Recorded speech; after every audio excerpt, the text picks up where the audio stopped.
Sound check naman tayo ngayon sa Pops Pro 1 version 3 natin tsaka yung version 2. Yan. Dami kasing nagre-request ng mga sound check. Yan. So, i-sound check natin tong third batch natin.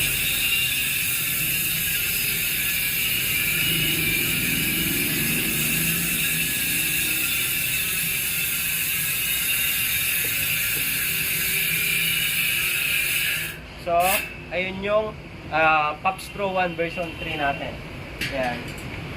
Dito naman tayo sa Pops Pro 1 version 2. Yan.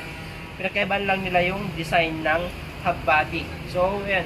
Sa mga gustong bumili ng rim set natin, lahat to naka 1 year warranty.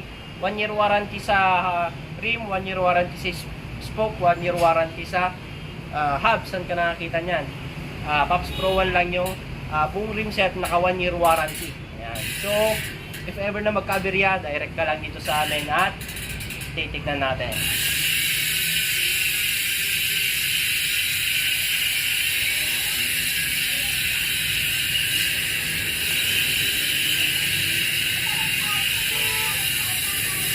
Ayan.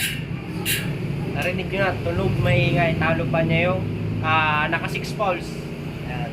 Ang presyo natin dito sa version 2, 2149. Dito naman sa version 3 natin, dito sa amin 22. Pero sa probinsya, mas mahal lang siya ng 50 pesos na sa 2250. Ayan. Sulit na yon sa 1 year warranty. Ayan. Sa mga naghahanap din ng hubs na pwedeng pang draw axle yung harap, ito, mako-consider nyo rin tong Cole. Ayan, isa rin to sa mga budget meal na may ingay na hubs. Naka Pops Pro 1 rim din, Pops Pro 1 spoke, Cole na brand yung hubs niya. Sound check din. Ito kasi naka-sale din to sa atin. Ayan, ang dati presyo na to 3,200 ngayon. Naka-sale tayo ng 2,000.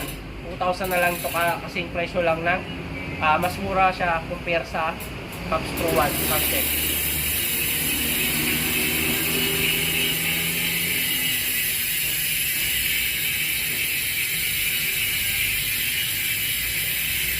Ayan. Ang ano naman nito, 4 fouls, 3 teeth. Ayan, kaya may ingay din. Kung compare natin sa Pops Pro 1, mas maingay lang siya ng konti yung Pops Pro 1. Ayan, sa mga naghanap ng hindi masyadong maingay na hubs, kung maka-consider nyo to, Cole na hubs. Ayan. So, thank you. Visit lang kayo sa mga online shop natin, tsaka dito sa shop namin. Pops Bike Shop, 2139 Aurora Boulevard, Santa Cruz, Manila. Thank you.